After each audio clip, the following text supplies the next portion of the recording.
본 방송에서 제공하는 투자 정보는 투자 판단에 대한 조언입니다. 방송에서 제공하는 주식의 가치, 가격 상승 및 하락에 대해서는 방송사에서 보장하지 않습니다.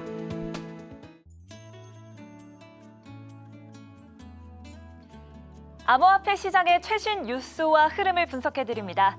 안녕하세요. 코인뉴스룸 진행을 맡은 아나운서 김수연입니다. 오늘은 비트코인이 지난 10년 중 가장 성공적인 9월을 보내며 4분기 들어 다시 6만 달러 이상을 유지하고 있는데요. 비트코인 가격 움직임은 미국 증시와 함께 8월 초 저점에서 인상적인 회복세를 보이고 있습니다. 업토버 시작 좋은 시절이 계속될 수 있을지 주목해 볼 만한데요. 오늘은 비트코인 업토버를 이끌 주요 요인을 주제로 박종환 작가님 모시고 이야기 한번 나눠보겠습니다. 작가님 안녕하세요. 네, 안녕하세요. 반갑습니다. 네, 짧게 먼저 자기소개 한번 부탁드릴게요. 네, 서울경제 청자님들 반갑습니다. 저는 10년 넘게 각종 자산의 투자를 이어오고 있고 그리고 이런 지식들과 정보들을 각종 컨텐츠를 통해서 전하는 일들을 주로 하고 있습니다. 그래서 현재까지 한 8권 정도의 책을 집필을 했고요. 그리고 현재는 유튜브에서 박 작가의 크립토 연구소라고 하는 구독자 21만 명이 함께 하시는 채널을 운영하고 있습니다. 관심 있으신 분들은 방문해 주셔도 좋을 것 같습니다. 네, 소개 감사합니다. 본격적으로 들어가기 전에요. 현재 암호화폐에 대한 최근 시장 동향이나 이슈 중에서도 특히 주목할 만한 점이 있다면 짧게 공유 부탁드립니다. 네, 지금 비트코인은 가격이 갑자기 상승하면서 원래는 사회적인 관심에서 좀 많이 멀어져 있었습니다. 그동안에. 네.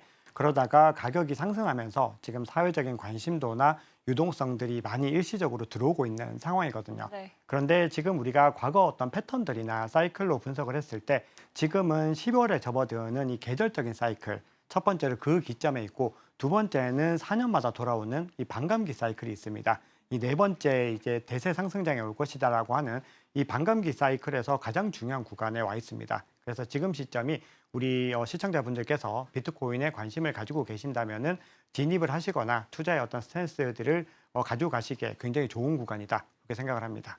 네, 감사합니다. 과거부터 9월은 비트코인 시세가 꺾이는 대표적인 시기로 불렸는데요. 올해는 투자자들의 매도세가 예년보다 거셉니다. 가상자산 시장에서는 10월, 옥토버에 상승의 의미인 업이 합쳐져 업토버라고 부르는데요. 지나온 발자취를 보면요. 비공식적으로 업토버로 알려진 10월은 상당한 상승장을 제공할 것으로 보이는데요. 작가님, 10월 업토버 가능성과 현재 성적표가 어떻게 반영되고 있는지 말씀 부탁드립니다. 네, 지금 10월 업토버 가능성은 시장에서는 굉장히 좀 높게 보고 있습니다. 자, 그 이유에 대해서는 우리가 단순히 지금 현 시점에서 가격이 돌아오고 있다 이런 것들보다는 과거 사이클에서 힌트를 얻는 것이 가장 정확한데요. 자료 한번 보시면은 저희가 지금까지 비트코인이 역사상 전체 처음부터는 아니고 집계가 좀 본격적으로 되기 시작한 2013년도 정도 구간부터 한 11년 정도까지 올해를 빼고 한번 지표를 살펴보시면은 전체 11번 중에서 2번을 제외하고는 10월 달에 모두 다 플러스로 마감을 했습니다. 네. 그게 첫 번째로 중요한 포인트고 또 중요한 포인트는 4분기가 전반적으로 한번 보시면은 10월, 11월, 12월 세 가지를 다 봤을 때 4분기가 전체적으로 다 플러스로 마감했던 구간들도 굉장히 많이 있었습니다. 네. 그래서 전반적인 계절적 사이클에서 그렇게 볼 수 있는데 그것과 더불어서 또 중요하게 봐야 되는 부분들이 대선이라고 하는 중요한 사이클이 있습니다. 대선이 있었던 해가 반감기가 있었던 해와 정확하게 겹칩니다. 그래서 2012년에 있었고 16년에 있었고 20년 그리고 올해 이렇게 네 번째 반감기와 딱 겹치고 있는데 지금 한번 보시면은 2016년에 전체적으로 10월부터 해서 12월까지 모두 다 플러스로 마감하는 것들을 확인할 수 있죠. 그리고 2020년 같은 경우도 10월 달에는 9월 달에는 좀 좋지 못한 움직임을 보였지만 전체적으로 이제 4분기가 전반적으로 다 플러스로 마감을 하고 있습니다. 그만큼 대선이 있는 기점에는 이 비트코인이 하반기에 더 강하다라는 거를 이 표를 통해서 증명할 수 있고 그거는 이제 우리가 좀 논리적으로 생각을 하더라도 이 대선을 기점으로 해서 이 전국을 안정화시켜야 되고 전체적으로 어떤 경기들을 좀 부양을 해가지고 전반적인 동요들을 많이 줄여야 되는 상황인 거죠. 그러다 보니까 국가적인 차원에서도 굉장히 많은 유동성들을 통해서 경기를 부양하려는 노력들을 하고 있는 부분들이고 그리고 올해는 오히려 좀 반대로 지금까지 너무 많이 인플레이션이 뜨거웠기 때문에 네. 이것들을 좀 빠르게 또 진압하기 위해서 지난번 FOMC에서 50bp를 기습적으로 또 인하를 했습니다. 그런 움직임들이 어떻게 보면은 옥토버와 더불어서 남은 4분기를 전반적으로 다 강세장 전망으로 가지고 갈 수 있는 가능성을 높이지 않았나 그렇게 생각합니다. 네, 옥토버를 이끌 요인들에 대해서 조금 더 상세하게 말씀해 주실 수 있을까요? 네, 우리가 옥토버를 볼 때 우리가 전체적으로 4분기를 전반적으로 볼 때 중요한 것들이 몇 가지가 있는데 사실은 굉장히 많습니다. 우리가 이 요소들을 하나하나 다 확인을 해서 투자를 한다는 건 너무나 어려운 문제들인데 그럼에도 우리가 투자를 하는 가운데서 이런 요인들이 가격의 변동성들을 만들 수 있다라는 부분들을 염두에 두고 계셔야지 어떤 상황이 일어났을 때 대처하고 대응을 할 수 있는 그런 어떤 방향성들이 더 뚜렷해진다라는 거죠. 그래서 제가 6가지 정도로 좀 정리를 했는데 첫 번째 페이지에서 보는 요 3가지는 전체적으로 지금 시점에서 가장 중요한 3가지라고 볼 수 있습니다. 첫 번째 미국 대선 이슈. 이 트럼프가 더 우위에 서고 있다라고 하는 시그널들이 현재 지금 나오고 있는데 대선이 전체적으로 유동성을 공급하는 것과 더불어서 트럼프가 당선됐을 때 더 많은 상승을 할 수 있다라고 하는 단기적인 기대감이 있습니다. 그건 왜 그러냐 하면은 이 암호화폐 투자를 좀 하고 계신 분들은 아마 많이들 이제 인지를 하고 계실 텐데 트럼프와 해리스가 암호화폐 관련된 정책 어떤 방향성들이 확연하게 차이가 나고 있고 트럼프 같은 경우는 비트코인 컨퍼런스에 올라가 가지고 본인이 비트코인 대통령이 되겠다. 이렇게 얘기를 했고 그리고 이 비트코인을 국가 전략적인 자산으로 채택하겠다라고 주장을 했습니다. 그런데 거기에 맞게 본인의 행보 자체도 지금 디파이 서비스가 이제 월드 리버티 파이낸스라고 하는 그런 어떤 서비스들도 지금 런칭을 하면서 본인의 어떤 이 행보들이 비트코인과 암호화폐 정말 찐이다. 이것들을 지금 보여주고 있는 가운데 있습니다. 자, 그런 가운데 지금 트럼프가 우위에 서고 있기 때문에 지금 전체적으로 비트코인의 랠리들이 조금 더 가파르게 이어지는 부분들이 있고요. 두 번째는 이 대선 이후에도 계속해서 주목을 해야 되는데 거시경제 이슈가 있습니다. 지금 거시경제가 그동안에는 물가 때문에 굉장히 좀 골치 아팠다면은 지금은 물가는 잡혔는데 경기 침체가 될 수 있다라는 우려감들이 나오는데 지금 지표들이 나올 때마다 계속해서 엇갈리고 있습니다. 한 번은 여기에 무게를 뒀다가 한 번은 여기에 무게를 뒀다가 그래서 이것들이 어떤 식으로 결과가 나오느냐에 따라서 달라질 수 있는 부분들이 있고 그리고 유동성을 공급할 수 있는 또 중요한 요인으로 중국이 재정 부양책을 지금 밝히고 있죠. 그래서 본인들 국채도 많이 발행을 한다라고 했고 본인들이 여러 가지 방식으로 경기를 부양하겠다, 즉 재정 적자를 많이 감당하겠다라고 주장을 했기 때문에 이 중국발 유동성들이 그래도 비트코인에 일정 부분 들어오지 않을까 이런 기대감들이 나오고 있습니다. 자, 그러면 추가적인 것들도 좀 볼 텐데요. 최근에 이란과 이스라엘이 계속해서 지정학적인 갈등이 좀 커지고 있습니다. 그런데 지금 이란이 이스라엘을 갖다 미사일 공격을 하면서 이스라엘이 다시 이란을 보복을 해야 되는데 이 보복 수위가 어느 정도 되는가에 대한 부분들이 지금 비트코인 가격에 많이 반영이 되고 전체적인 자산에 반영이 되고 있는데 최근에 이 이스라엘의 네타냐후 총리가 본인들이 핵시설이나 원유시설만큼은 타격하지 않겠다. 군사시설 정도만 하겠다라고 하면서 지금 이 구조가 좀 봉합이 일시적으로 됐습니다. 왜냐하면은 핵시설을 때렸을 때는 이제는 걷잡을 수 없는 전면전 상황이 될 수 있고 원유시설을 타격하게 되면은 물가가 이 원유 가격 상승으로 치솟을 수가 있는데 그런 위기들이 좀 줄어들면서 지정학적인 위기도 약간은 봉합되기 때문에 이것들도 비트코인에는 좀 호재로 작용을 하는 부분들이 있고요. 그리고 일본이 이제 금리 인하를 할 것인가 인상할 것인가 요 이슈들이 있는데 요거는 지금 일본의 어떤 총선 기간에서 누가 더 자민당이나 뭐 어디가 더 많이 집권을 할 것인가 그 부분들이 좀 중요하게 작용을 합니다. 그리고 마지막으로는 아직까지는 뭐 구체적으로 밝혀지지 않은 어떤 실체가 아직까지 정확하지 않지만 미국에서 어떤 대량 매도를 통해서 또 시세를 갖다 많이 떨어뜨릴 수 있다는 불안감들도 시장에서 여전히 존재하고 있죠. 네, 도널드 트럼프 전 대통령은 암호화폐에 대해서 긍정적인 입장을 밝히고 반면 카말라 해리스 부통령은 암호화폐 관련해 보다 신중한 접근을 취하고 있다는 말씀 해주셨는데요. 또 지정학적 이슈, 또 일본 총선과 관련해서 여러 리스크들이 우려가 된다는 말씀 해주셨습니다. 이제 하나하나 좀 자세하게 들어볼까요? 네, 그러면 우리가 좀 핵심적인 이슈들 위주로 한 4가지 정도, 4~5가지 정도만 좀 뽑아서 말씀을 드려볼 텐데요. 우선은 지금 시점에서 가장 우리 투자자들도 그렇고 이 암호화폐 시장에 종사하시는 분들이 가장 주목하고 있는 것은 대선입니다. 대선에서 어떤 결과가 나오느냐에 따라서 단기적인 변동성을 좀 감안해야 된다라는 목소리들이 나오는데 우리가 시장에서 지금 트럼프에 대한 기대감들이 굉장히 높다는 것을 알 수 있는 게 폴리마켓이라고 하는 곳이 있습니다. 혹시 들어보셨나요? 폴리마켓?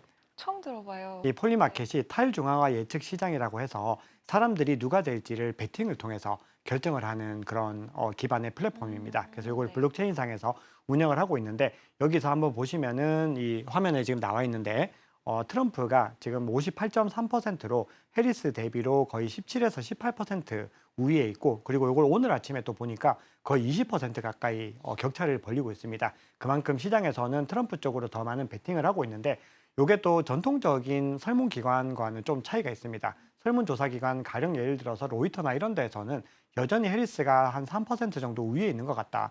이런 입장을 내고 있는데 이것들을 딱 종합해서 봤을 때 가장 중요하게 봐야 되는 거는 결국은 7개 격전지에서 누가 당선될 가능성이 높으냐에 대한 부분들인데 지금 이란과 이스라엘의 갈등이 시작된 이후로는 미국 사회에서도 특히 경합주에 있는 이 주민들은 아무래도 이런 상황들을 해결하기 위해서는 조금 더 강한 지도자가 필요하지 않을까라는 생각들을 하게 됐고 네. 그래서 설문조사 결과는 트럼프 쪽으로 좀 기울고 있습니다. 그래서 단기적으로 만약에 트럼프가 당선됐을 때는 암호화폐 시장에 조금 더 우호적인 어떤 흐름이 나올 것이다. 이 부분이 기관들을 비롯해서 어떤 다수의 전망이라고 볼 수가 있고 자, 그럼에도 불구하고 우리가 이 해리스가 되든 트럼프가 되든 장기적인 이슈로 봤을 때는 누가 되든지 비트코인은 상승할 수밖에 없다. 이게 또 지배적인 중론입니다. 네. 그건 뒤에 가서 또 말씀을 드려볼 텐데요. 자, 그래서 정책적으로 한번 살펴보시면은 해리스 같은 경우는 그동안에 계속해서 암호화폐에 대한 정책들을 구체적으로 얘기를 잘 안 했습니다. 정책직 공약에서도 한 페이지 정도만 AI와 크립토를 딱 언급을 하고 있는데 이렇게 판세가 이렇게 되니까 실제로 민주당과 공화당에서 이 유권자들이 암호화폐 투자자 성향을 봤더니 거의 동률을 이루고 있다는 게 나오고 있습니다. 그러다 보니까 민주당에서도 만약에 바이든 정부 때처럼 암호화폐에 대한 어떤 규제 일변도에 어떤 집행적인 규제를 했을 때는 뭔가 이 판세에 굉장히 위험하다라는 걸 인지를 한 것 같고 그래서 본인도 어떤 대안을 내놨는데 거기에 대한 대안을 내놓은 것이 흑인 남성들의 투자 비율이 높은데 이 흑인 남성들이 뭔가 안정적으로 투자해서 뭔가 자립할 수 있는 기반을 만들어주겠다. 이런 안을 좀 내놨습니다. 그래서 그게 지금 해리스의 최근에 나온 공약이고 이 트럼프 같은 경우는 뭐 더 적극적으로 계속해서 본인은 뭐 암호화폐 대통령이다. 이걸 강조하고 있기 때문에 여전히 어떤 정책적인 방향성에서는 트럼프 쪽으로 훨씬 더 기울어져 있다. 요거를 알 수가 있습니다. 네. 자, 다음으로 볼 수 있는 것이 지금 거시경제 지표를 제가 언급을 드렸는데 요게 최근에 발표된 지표입니다. 10월 17일 목요일에 소매 판매부터 해서 실업수당 청구 건수 그리고 이 제조업 관리자 제조업 활동 지수 같은 것들이 좀 발표가 됐는데 이 지표들이 지금 굉장히 잘 나왔습니다. 그 얘기는 우리가 미국이 경기 침체에 빠지면 어떡할까라는 두려움들을 완전히 날려버리는 경기 침체는커녕 인플레이션이 다시 살아날 수 있다. 이런 불안감들을 지금 다시 제기하게 되는 그런 결과가 나왔는데 지금 밑에 이제 보시면은 이제 이번 주에도 계속해서 확인해야 될 지표들이 있습니다. 그래서 이것들을 다 확인하시고 나서 우리가 최종적으로 이제 봐야 되는 기점은 10월 29일부터 이제 11월 1일에 있는 대선 전 바로 전주 네. 이때를 보셔야 되는데 이때 고용 관련된 지표부터 해서 PCE 지표라고 해서 연준이 가장 중요하게 보는 이 물가 지수까지 다 네. 발표가 됩니다. 그래서 여기서 마무리를 하고 그 다음 주에 대선과 금리 결정이 한 번에 이어지기 때문에 네. 우리가 이 10월 마지막 주와 11월 첫째 주는 뭐 그 어느 때보다도 굉장히 예의주시하셔야 된다라는 거를 강조를 드릴 수가 있습니다.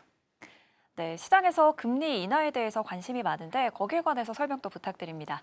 네, 제가 앞서 이제 말씀드렸던 이 거시경제 지표가 결국 하나하나가 반영이 돼서 이 지표들을 가지고서 연준도 최종적으로 금리를 이제 결정을 하게 되는데 지금 시장에서 이 어떤 트레이더들이나 시장 어떤 관계자들이 금리를 갖다가 어떻게 보고 있는지를 가장 빠르게 확인할 수 있는 툴이 CME 패드워치라는 곳이 있습니다. 그래서 화면 한번 보시면 이 화면인데요. 지금 11월 달 한번 보시면은 450에서 475 여기에 90.2%라고 지금 찍혀 있는데 요게 베이비 컷 25bp를 했을 때를 의미를 합니다. 그래서 시장에서는 11월 달에 금리를 한 차례 인하할 것이다라는 것에 대해서 기대를 하고 있고 그 수준이 대략 25bp 0.25% 포인트를 인하할 것이다라고 기대를 하고 있고요. 그리고 12월 달에 마지막 FOMC에서도 한 번 더 금리를 인하해서 전체적으로 올해 50bp를 한번 했으니까 25 전체적으로 100bp 정도는 인하하지 않을까 이런 기대감들이 여전히 시장에서는 지배적으로 작용을 하고 있습니다. 그래서 이런 흐름들이 만약에 갑자기 어떤 거시경제 지표가 물가가 너무 높게 나왔다 이렇게 됐을 때는 이 흐름들이 바뀔 수 있는데 그럼에도 아직까지는 금리를 50bp는 더 추가 인하할 것이다라고 하는 기조들이 유지가 되고 있기 때문에 시장에서는 이 유동성에 대한 기대감들이 여전히 좀 살아있다라고 볼 수 있고 이런 흐름들이 계속해서 연말까지 가게 됐을 때는 올해 계속해서 이 4분기 전반적인 상승과 그리고 산타 랠리를 좀 기대할 수 있는 부분들인데 앞서 계속 강조드리듯이 거시경제 지표에 따라서 연준의 판단도 달라지고 시장의 반응도 달라지기 때문에 우리가 그냥 무조건적으로 이런 흐름으로 간다 이런 것들보다는 계속해서 어떤 변수들에 의해서 변화들이 일어날 것이기 때문에 거기에 대한 대응 전략들도 함께 가지고 간다라는 관점을 계속해서 투자자분들은 가지고 계셔야 됩니다. 네, 미국 시장은 이렇다 이렇게 계속 설명을 해주셨는데요. 미국 말고 전체적인 글로벌 시장에서의 유동성은 또 어떨까요? 네, 지금 전반적으로 지금 주요 국가들이 다 금리를 인하하는 기조들을 가지고 가고 있습니다. 대표적으로 G2라고 하죠. 미국과 그리고 중국이 둘 다 뭔가 재정 부양책 그리고 금리 인하 이런 카드들을 꺼내놓고 있기 때문에 뭔가 글로벌 경제 환경은 유동성에 의해서 더 좋은 흐름을 가지고 갈 것이다라는 기대감들이 현재는 많이 나오고 있습니다. 자, 그래서 한번 보시면은 중국의 M2 머니입니다. 이게 광의통화라고 해서 실질적인 유동성을 의미하는 돈인데 이 돈들이 시장에 많이 풀리고 있고 늘어나고 있는 것들이 이 차트를 통해서도 확인이 되고 있고요. 그리고 유럽도 동참을 해가지고 금리를 계속해서 인하하는 흐름들을 가지고 가고 있기 때문에 전체적으로 대세는 그렇게 가고 있는데 유일하게 좀 반대로 행동하는 나라가 하나 있는데 그게 이제 바로 일본입니다. 일본은 본인들이 이제 금리를 인상할 때가 됐다라는 기조들을 가지고 있고 최근에 실제로 금리를 한번 인상을 했더니 엔캐리 트레이드 청산이라는 것들 때문에 블랙 먼데이를 한번 경험을 했습니다. 비트코인을 비롯해서 자산 가격이 폭락했던 월요일이 있었는데 그때 이제 엔화를 갑자기 이 금리를 올리니까 엔화의 가치가 상승을 하면서 과거에 이 기관들이 저렴하게 엔화를 갖다 가져와 가지고 미국이나 여러 자산들을 샀었는데 엔화 가치가 갑자기 올라가니까 이걸 다 청산을 하게 된 거예요. 이걸 가지고 있을 이유가 이제 없어졌다라는 거죠. 그런 현상들이 나타났는데 앞서 말씀드렸던 것처럼 일본 총선이 끝나고 나면은 누가 집권하느냐에 따라서 또 추가적으로 금리를 인상할 가능성이 있기 때문에 그런 부분들은 또 단기적으로 그런 리스크들을 가지고 올 요인들은 있습니다. 하지만 그런 요인들이 있어도 전체적으로 시장이 뭔가 대세 상승장의 흐름이 더 가팔라졌을 때는 그런 물량들을 다 소화를 할 수 있거든요.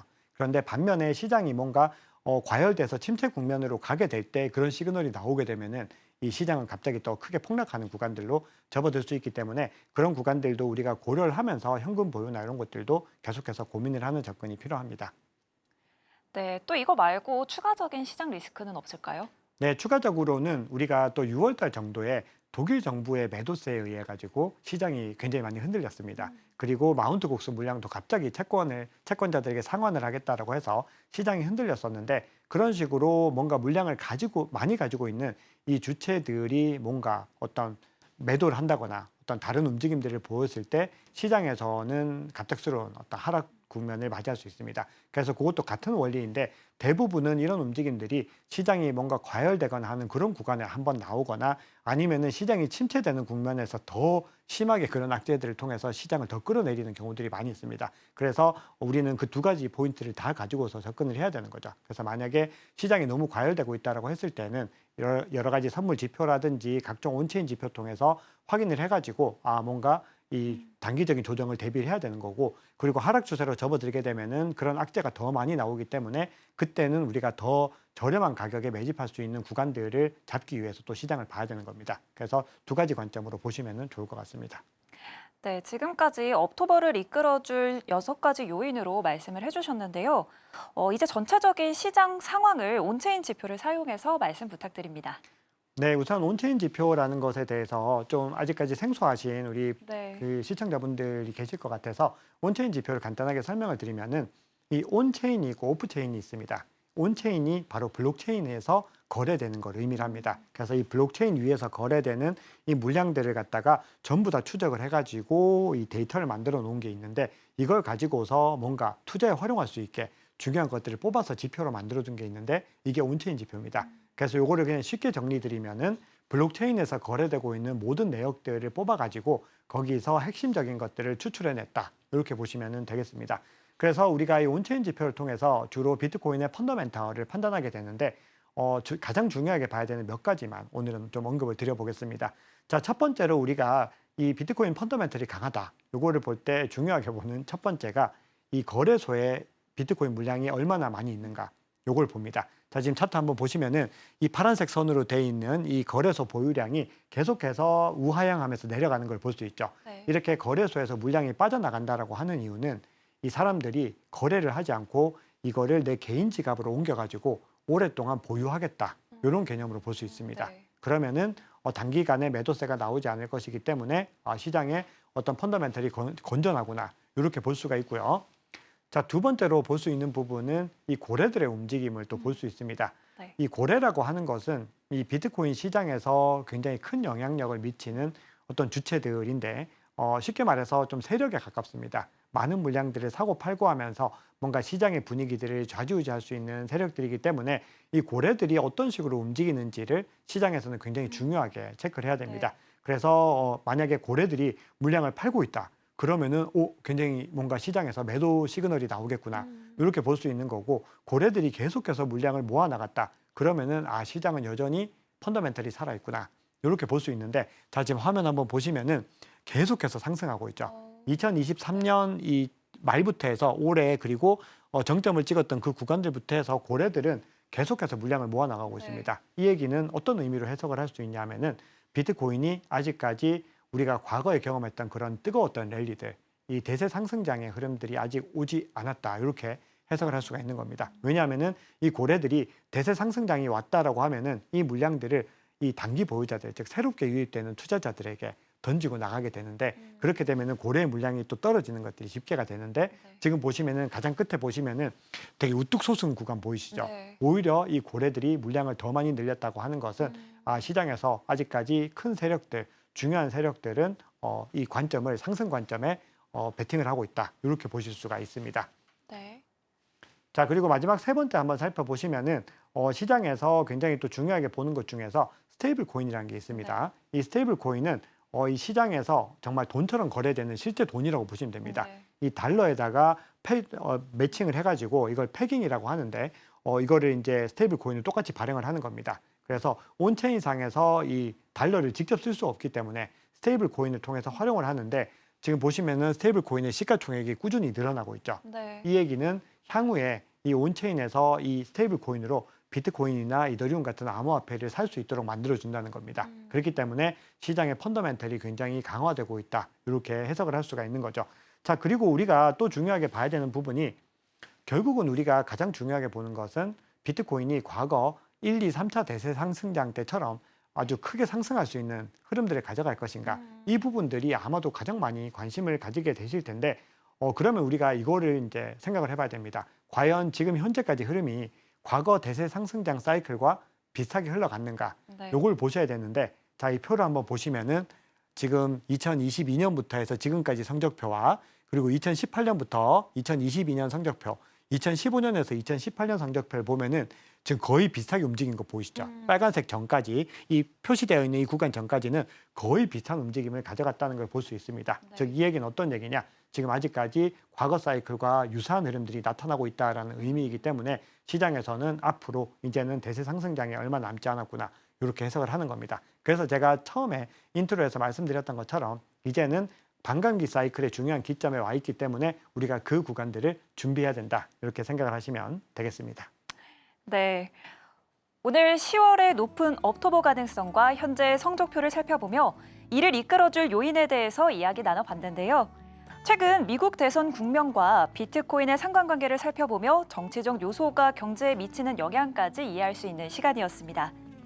특히 비트코인과 관련된 온체인 지표와 거래소 보유량의 감소, 고래 매집 물량의 증가, 스테이블 코인 시가총액의 지속적인 증가 등은 암호화폐 시장의 긍정적인 펀더멘털을 보여주는 중요한 지표들인데요.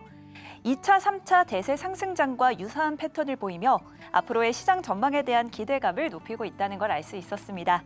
오늘 다뤘던 내용들이 여러분들께 경제 이해에 큰 도움이 되시길 바라겠습니다. 박정한 작가님과는 여기서 인사드리겠습니다. 작가님 감사합니다. 네, 감사합니다.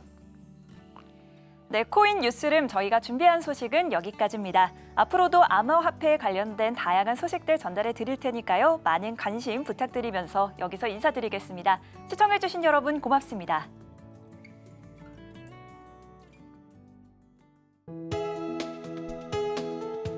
본 방송에서 제공하는 투자 정보는 투자 판단에 대한 조언입니다. 방송에서 제공하는 주식의 가치, 가격 상승 및 하락에 대해서는 방송사에서 보장하지 않습니다.